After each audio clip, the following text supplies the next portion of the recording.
Assalamualaikum warahmatullahi wabarakatuh. Sahabat muslim, pernahkah sahabat membayangkan hanya karena mengucapkan kalimat la ilaha illallah, seseorang dilempar ke dalam parit besar yang menyala-nyala, dibakar hidup-hidup?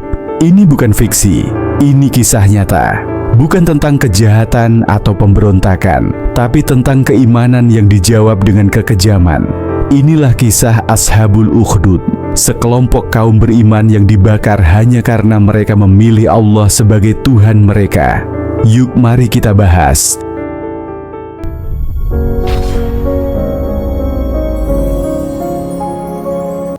Latar belakang sejarah. Mari kita kembali ke masa lalu, ke sebuah zaman di mana kebenaran tidak bebas diucapkan dan keimanan harus dibayar dengan nyawa. Saat itu sahabat, berdirilah sebuah kerajaan besar yang dipimpin oleh seorang raja kafir nan zalim. Raja ini bukan hanya haus kekuasaan, tapi juga ingin disembah sebagai Tuhan. Ia menjadikan sihir sebagai alat utama untuk mempertahankan tahtanya. Para penyihir bukan hanya menghibur, tapi juga menakut-nakuti rakyat, menciptakan ilusi kekuatan agar tak seorang pun berani menentangnya. Dalam sistem pemerintahan seperti itu, tidak ada tempat bagi kalimat la ilaha illallah. Barang siapa yang mengucapkannya, maka ia dianggap pengkhianat, dianggap musuh negara. Hukumannya 1. Kematian. Di tengah kekelaman itu, Allah memilih seorang pemuda. Bukan dari keluarga bangsawan, bukan dari barisan militer. Ia hanyalah seorang pemuda biasa dari rakyat biasa. Tapi Allah tanamkan dalam dadanya benih keimanan yang besar. Awalnya, pemuda ini dikirim oleh keluarganya untuk belajar kepada seorang tukang sihir kerajaan. Ia mengikuti perintah, karena sihir saat itu dianggap sebagai ilmu tinggi, bahkan spiritualitas.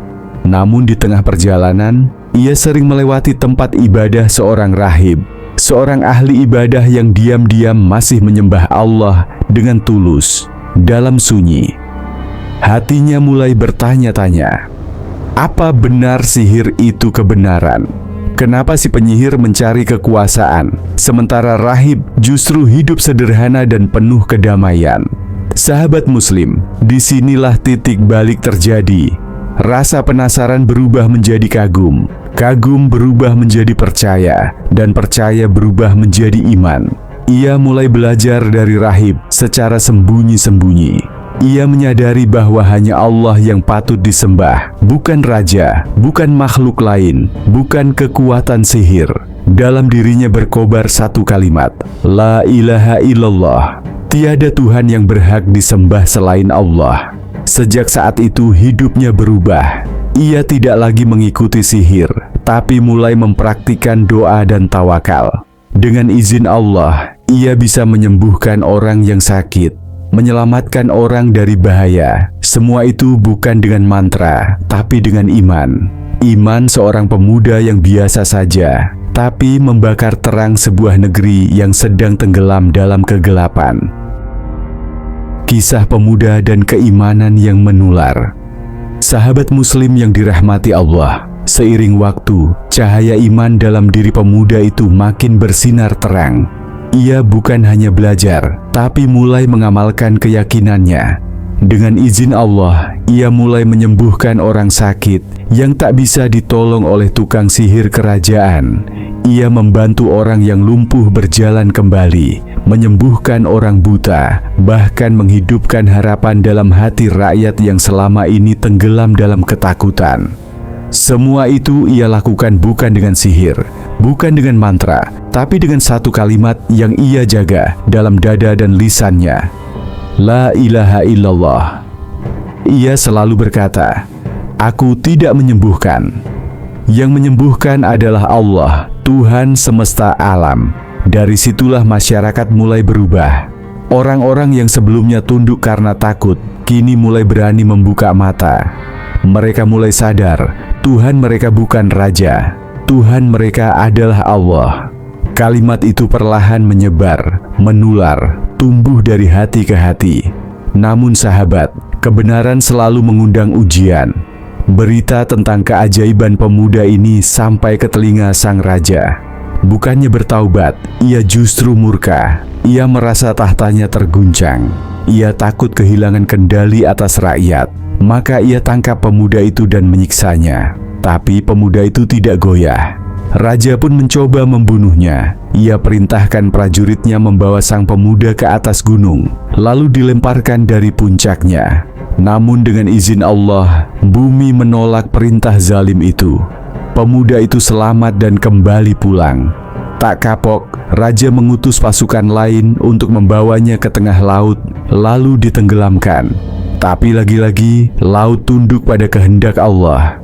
Sang pemuda kembali selamat. Akhirnya pemuda itu berkata kepada raja, "Engkau tidak akan bisa membunuhku kecuali dengan satu cara.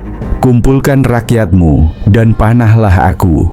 Tapi sebelum memanah, ucapkan, dengan nama Allah, Tuhan pemuda ini." Raja yang penuh kesombongan menurutinya. Di tengah lapangan, ia kumpulkan rakyat. Ia angkat busur, lalu berkata lantang, "Dengan nama Allah, Tuhan pemuda ini." Anak panah meluncur, menembus tubuh sang pemuda. Ia tersungkur dan wafat. Tapi sahabat, disitulah kemenangan sebenarnya terjadi. Rakyat yang menyaksikan justru tak takut. Mereka serempak berseru, "Kami beriman kepada Tuhan pemuda ini. La ilaha illallah." Sebuah kalimat yang mengguncang istana, membakar kezaliman, dan menandai lahirnya gelombang keimanan yang tak bisa dihentikan lagi.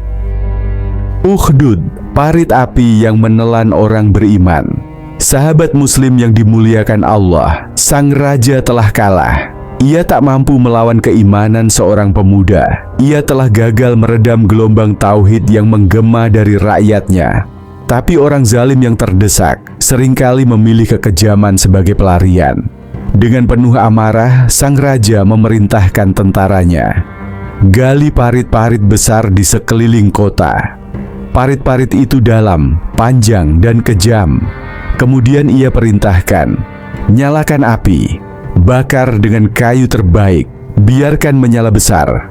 Lalu bawa siapapun yang beriman kepada Allah dan lemparkan mereka ke dalam." Satu persatu, sahabat, lelaki dan perempuan, tua dan muda, semua dipaksa memilih, ingkar dan selamat, atau bertahan dan dibakar.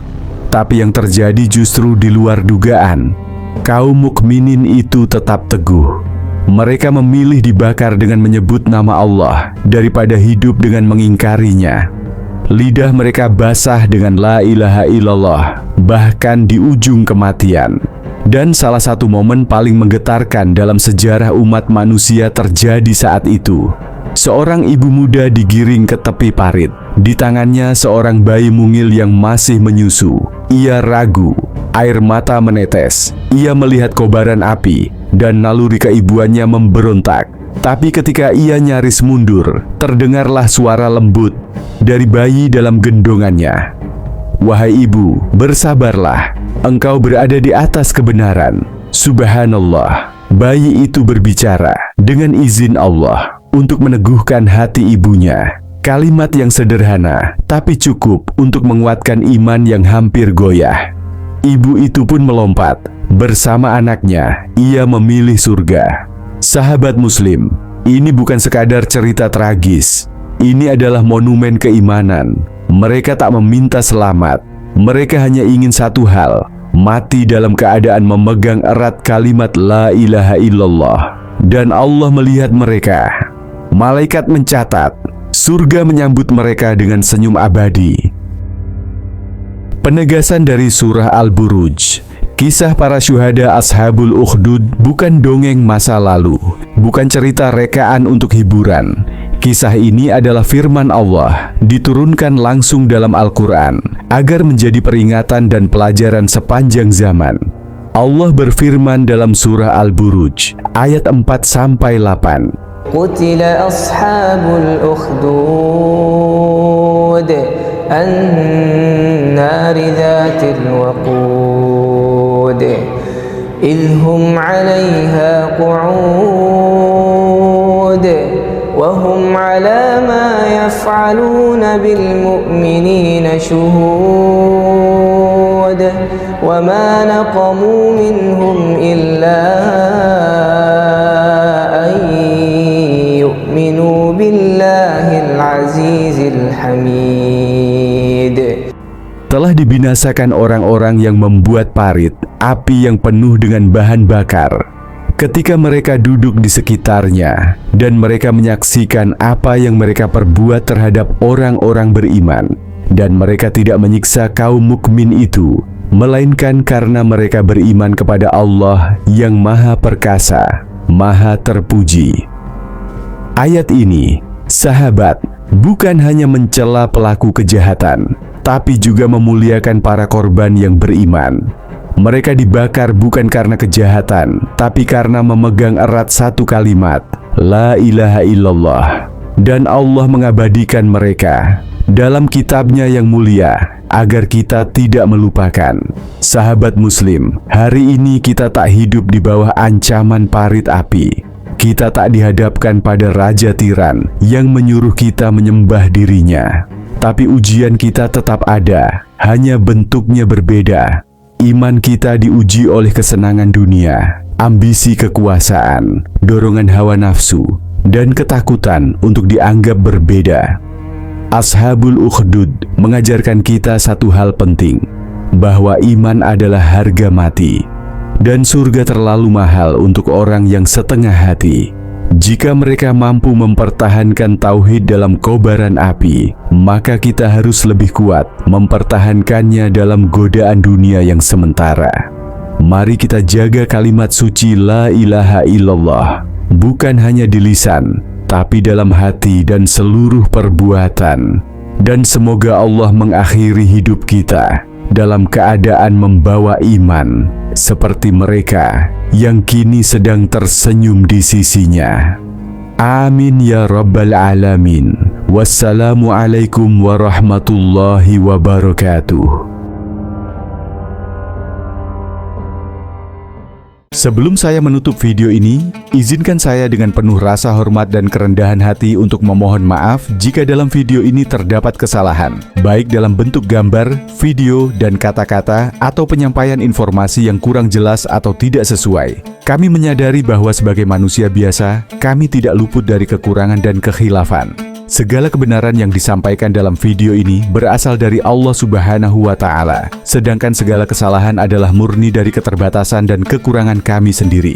Kami sangat berharap bahwa apa yang telah disampaikan dapat memberikan manfaat, menambah ilmu, dan memperkuat keimanan kita bersama. Jika ada pandangan yang berbeda atau hal yang perlu dikoreksi, kami sangat terbuka untuk menerima masukan dan saran yang membangun demi kebaikan bersama. Dukungan Anda sangat berarti bagi kami. Oleh karena itu, jangan lupa untuk memberikan like, komentar, serta subscribe agar kami bisa terus menyajikan video-video edukatif dan bermanfaat di masa mendatang. Semoga Allah Subhanahu wa Ta'ala senantiasa memberikan petunjuk, keberkahan, dan perlindungan kepada kita semua dalam menjalani kehidupan sehari-hari. Jazakallahu khairan.